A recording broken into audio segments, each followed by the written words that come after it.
वैशाली जी आगे। हाँ अर्पिता। हरिओम। हम्म। हरिओम आंटी। हरिओम सब योगियों को।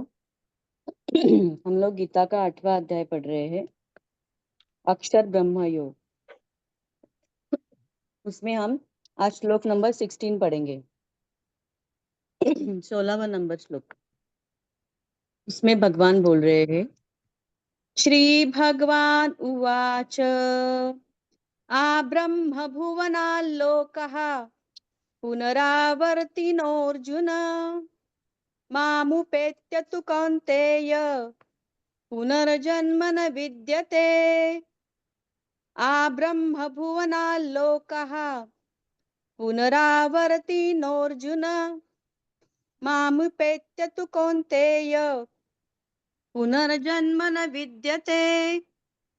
हे अर्जुन, ब्रह्मलोक पर्यंत सब लोग पुनरावर्ती है, परंतु हे कुंती पुत्र, मुझको प्राप्त होकर पुनर्जन्म नहीं होता, क्योंकि मैं कालातीत हूँ और ये सब ब्रह्मादिक लोक काल के द्वारा सीमित होने से अनित्य है।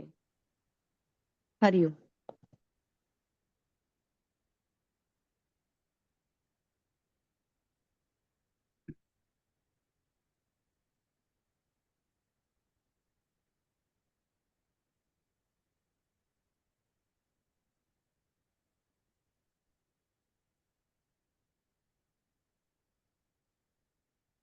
जैसे हम बचपन में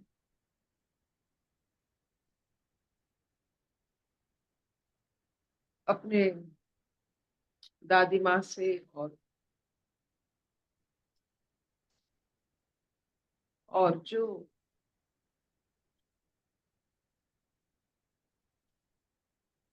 थोड़ा बहुत जिनका ज्यादा समय बिताए हैं संसार में, वो हमें कहानी सुनाते थे। उस कहानी में बहुत सारे लोग के बारे में बताते थे, जैसे स्वर्ग, पाताल, मर्त्य। ये सब तीन लोग यूं ही हम कहानी से सुनते थे। वो कहानी नहीं है, वो सत्य है। जैसे पहले जब ये इंटरनेट नहीं था, बहुत सारे सुविधा नहीं थी, तब एक छोटा सा गांव में रहने वाला कभी सोच भी नहीं सकता था कि ऑस्ट्रेलिया है, अमेरिका है, इतने सारे सागर है, चंद्रमा में भी लोग पहुंच सकते थे। ये सब नहीं सोच सकते थे, लेकिन अब सब जान रहे हैं ये है। तो शायद हमारे विज्ञान अभी तक इतना सामर्थ्य नहीं हुआ ये सब लोग जानने के लिए।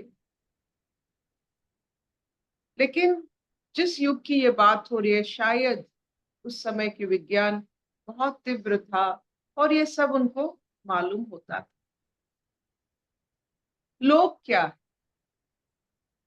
भूलोक क्या है, स्वर्गलोक क्या है, ये है या नहीं, ये सब है। ये सब लोग, बहुत सारे लोग होते हैं, मुझे याद नहीं रहता है, लेकिन पाताल से भी नीचे परे और लोग होते, 7 ऊपर 7, 14 बीच में रहा हमारा मर्त्य लोक। तो ब्रह्मलोक तक, अरे मैं इधर है तेरा टॉवल। ये जो ब्रह्मलोक की बात हो रही है, वो स्वर्ग लोक से भी परे ब्रह्मलोक है। ये समय की रचना है। इस अंतरिक्ष में इतना विराट ये अंतरिक्ष है कि सबका समय एक जैसा नहीं है। सब हम पृथ्वी में रहने वाले, हमारा सूर्य की चारों तरफ अपने और घूमने घूमने से समय बनता है। वैसे भी ऐसे बहुत सारे पृथ्वी जैसा लोक है जो सूरज की चारों तरफ घूमते हुए, और टाइम जोन अलग होता है। हमने एक बार पढ़ा था कि हर टाइम जोन 24 घंटा का नहीं होता है। एक साल एक दिन का होता है, जैसे ब्रह्मलोक का एक दिन, पृथ्वी लोक का एक साल, ऐसे टाइम शिफ्ट होता है। तो कृष्ण बोल रहे हैं, आपका पुनर्जन्म कर्म अनुसार कोई भी लोग ब्रह्मलोक तक, आप ब्रह्मलोक में जाए, आपकी आपकी कर्म के कारण आप ब्रह्मलोक तक पहुंच भी जाए, फिर भी आपका पुनर्जन्म होता है। कोई भी लोग आप जाओ, पुनर्जन्म निश्चित है। लेकिन एक वो दिशा दिखाए हैं जो मुझ में संपूर्ण भाव से, निर्लिप्त भाव से मुझ में समा जाता है।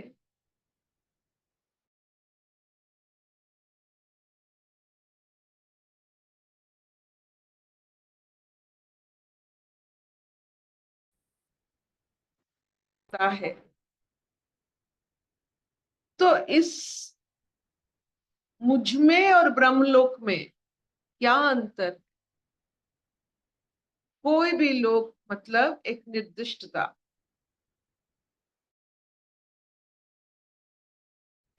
आप कोई भी लोक में जाओ, स्वर्ग में भी जाओ, कोई भी लोक में भी जाओ, इसमें आपको आपकी कर्म के अनुसार आपको फिर आपको शरीर मिलेगा, फिर कर्म मिलेगा।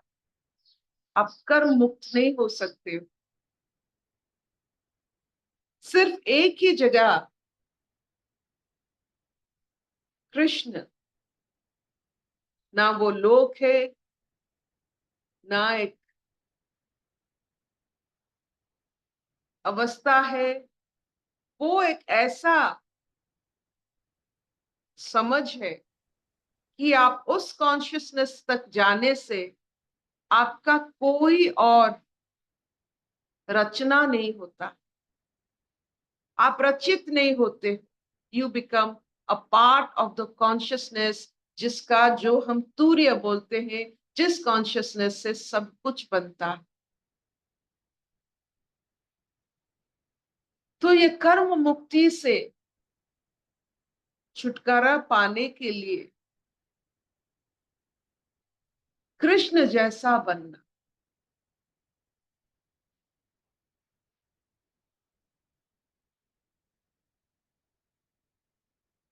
कृष्ण जैसा बनना मतलब कृष्ण जैसा सोचना। सोच हो तो कृष्ण की जैसा। आप उनको देखे हैं वो कैसे अपने शत्रुओं के साथ व्यवहार करते थे। मित्रों के साथ व्यवहार करने से आपका चरित्र पता नहीं चलता है।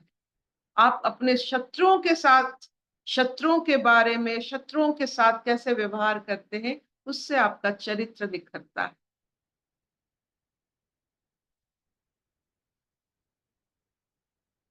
शिशुपाल को देखिए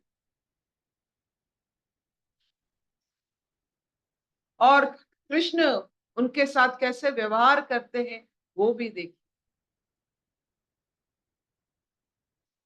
दुर्योधन के साथ व्यवहार भी देखिए, कंस के साथ व्यवहार भी देखिए। तो कौन ऐसा कर सकता है जो जानता है कर्म मुक्ति के बारे में, जो जानता है ये ना खत्म होने वाला चिरंतन गति के बारे में। वो आगाह करते हैं, ये मत करो, इससे तुम्हारा गति सीमित हो जाएगा। वो सबकी गति के बारे में उनका नजरिया था कि एक आत्मा अपनी गति पर कैसे चिरंतन आनंद की ओर और मुझ में कैसे आ जाए। वो सबको एक क्या कहते हैं, एक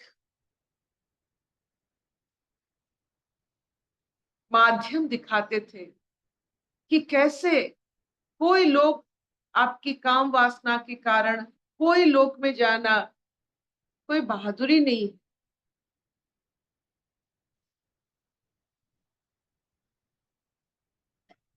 राजा बन जाना, रंक बन जाना,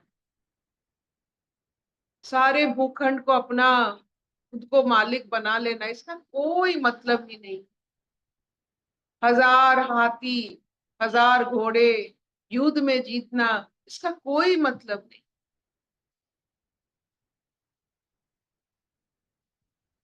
वो सिर्फ बताते थे और बता भी रहे हैं, कर्म हमको शौकीन बनाता है, ईश्वर शौकीन। कर्म से हमें ईश्वर का एहसास होता है। उस एहसास हमें बारीकी से अपना चिंतन देता है, जिसके कारण हमारे चिंतन में श्री लगता है। ये श्री चैतन्य की बात हो रही है, कर्म से श्री चैतन्य की बात, और ये ब्रह्म लोक से परे है।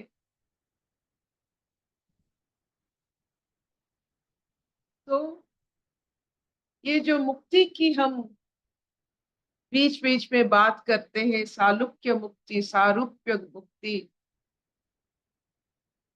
कि ईश्वर कृष्ण के साथ रहना, सालुक्य मतलब उनके लोक में रहना, सालुक्य मुक्ति, सारूप्य मुक्ति उनके जैसा वेशभूषा धारण करना, सामीप्य मुक्ति उनको निहारते रहना, उनके लोक में रहकर उनके साथ ही रहना, सामीप्य मुक्ति। ये सब सिर्फ चेतना में होती है। जिसका चेतना तीव्र होता है, शरीर उसका नहीं रहता। चेतना जितनी वस्तुवादी या जितनी कामना के साथ जड़ित होता है, आपको शरीर मिलता है। हमको लगता है बिना शरीर मनुष्य नहीं बन सकते हैं। बिना शरीर चेतना का जो महत्व है, एक बार आप खो जाइए। जैसे आपका शरीर ना हो, उस चेतना को देखिए। चेतना से कैसा लगता है, कितना मुक्त लगता है। शरीर में बंधन है, ये 70-60 किलो को पकड़कर कितना दूर आप जाओगे। चेतना में आप बहुत सारे लोग को आप यूं ही जा सकते हो, आ सकते हो।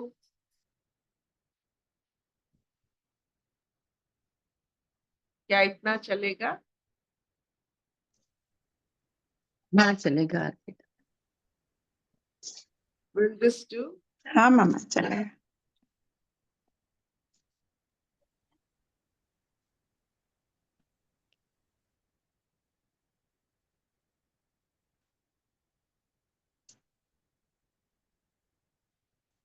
तो कृष्ण कहाँ वास करते हैं?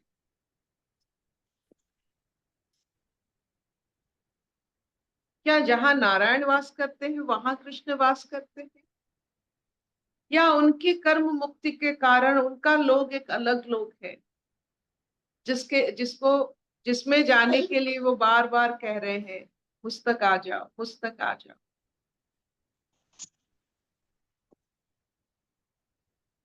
जब भी अंतकाल में मैं मेरी माँ को पूछती थी कि माँ मैं तुझे कहाँ ढूंढूंगी तुम्हारा शरीर जाने के बाद, वो उनका शेष वाक्य था, मुझे कृष्ण में ढूंढ लेना। ये लगता है जैसे यूं ही शब्द हो गए।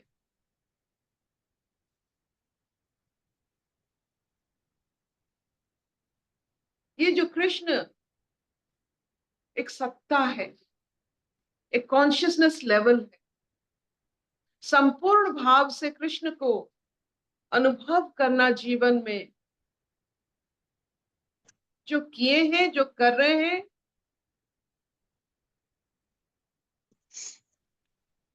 उनके साथ जरूर मिलिएगा। एक बार जीवन में जो कृष्ण कॉन्शियस है, उनके साथ जरूर मिलिएगा। They are different. सबके साथ रहते हुए भी वो एकांत में है।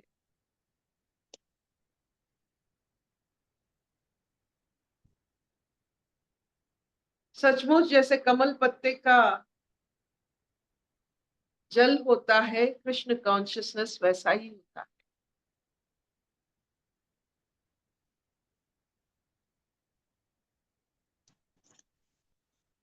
अशतो मा सद्गमय तमसो मा ज्योतिर्गमय मृत्युर्मा अमृतंगमय। सर्वे सुखिनः सन्तु सर्वे सन्तु निरामय सर्वे भद्राणि पश्यन्तु मा कश्चित् दुःखभाग् भवेत्। ओम शांति शांति शांति।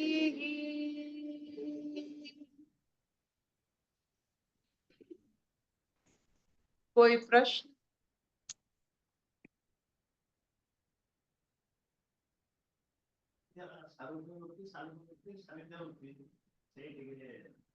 कथा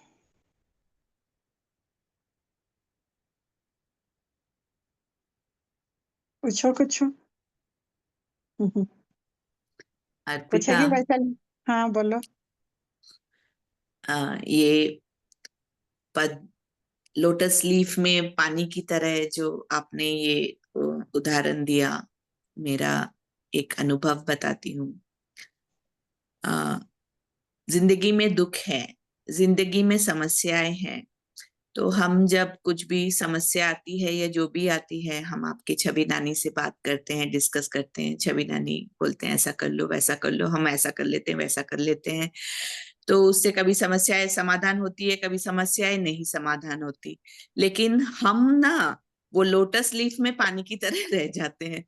और छवि नानी जब हमें ये बोलती है कि तुम ये जान लो कि सब तुम्हारी मर्जी से हो रहा है, जो भी हो रहा है तुम उससे बड़े हो, तो ये बात सुनने के बाद वो सारी समस्याएं, पता नहीं, जैसे लगता है ना कि डर के मारे पहला ट्रेन जो हावड़ा स्टेशन से मिला वो पकड़ के भाग लिए, ऐसे ही ना सारा कुछ मेरा माइंड को छोड़ के ऐसे मतलब अपनी लंगोटी बचा के भागते हैं कि मतलब मुझे नहीं लगता कि इससे बढ़कर और कोई स्थिति होगी जिसे आप बोलते हो कि लोटस लीफ में पानी की तरह। एब्सोल्युटली। समस्या बुद्धों के लिए, समस्या जो चेतना युक्त होते हैं उनके लिए वो खेल होता है, लीला होती है, उसमें वो फायदा लेते हैं। जब हम खेल खेलते हैं, लीला रचते हैं, तो उसी से पता चलता है आप किस अवस्था में। बुद्धू जो मूर्ख होते हैं, मूढ़ होते हैं, वो समस्या को बहुत बड़ा स्थिति दे देते हैं। लेकिन जो कॉन्शियस है, श्री चैतन्य में है, वो समस्या को एक लीला का एक सिचुएशन मान लेते हैं, जिसमें वो उसमें exemplary, they have to be example in लीला सिचुएशन में। If you become exemplary, you are Shri Chaitanya. अगर सिचुएशन में आप दब जाते हो तो आप मूढ़, अभी तक आपका चैतन्य जिसे उद्बुद्ध कहते हैं वो नहीं हुआ है। You have not been ignited. जो लीला समझकर हर एक समस्या में एक एग्जाम्पलरी व्यवहार करते हैं, उन्हीं को हम श्री चैतन्य मान। ये सब में है, बस you have to ignite yourself, that's all. समस्या तो बहुत सुंदर है, हमारे हिसाब से समस्या आती है, हमने उसको बुलाया है, हमने उसको रचा है। समस्या हमारी रचना है। अगर रचना हमने रचा है और सबसे बड़ी बात है, मैं हर समय अपने जीवन में पिता माता की बहुत बहुत सारे चीज उसमें सीखी है। आप देखो, जब हम छोटा सा कुछ घर में कुछ ऐसा काम करते हैं जो ठीक नहीं है, तो पहले नजर में पिता माता कुछ नहीं कहते हैं। 2 4 10 बार ऐसे बहुत सारे काम जब हो जाती है, तब एक दिन पिटाई होती है। तो समस्या का रूप वैसे पिटाई होता है, छोटा छोटा हम बनाते हैं खुद, और एक बार से वो समस्या आती है ताकि उसको हम झेल ले, तो ये छोटी छोटी जो हरकतें हम करते हैं उससे हम मुक्त हो जाते हैं। ये पिटाई होनी चाहिए, समस्या आनी चाहिए धुलाई के लिए, हमारी चेतना की धुलाई के लिए, चेतना की उर्वरता के लिए होनी चाहिए। नहीं तो क्या करेंगे यहाँ बिना समस्या? आप क्या करोगे इस संसार में? It's so boring. क्या करोगे बिना समस्या? What will you do? Just tell me, आपका समय कैसा कटेगा बिना समस्या? क्या करोगे? इतने सारे आपके धरोहर है, इंद्रियाएं हैं, ये सब करेंगे क्या? सो प्लीज, आपको रहना है भूलोक में, तो आप देख लीजिए, आप खुद रचना कीजिए कैसा।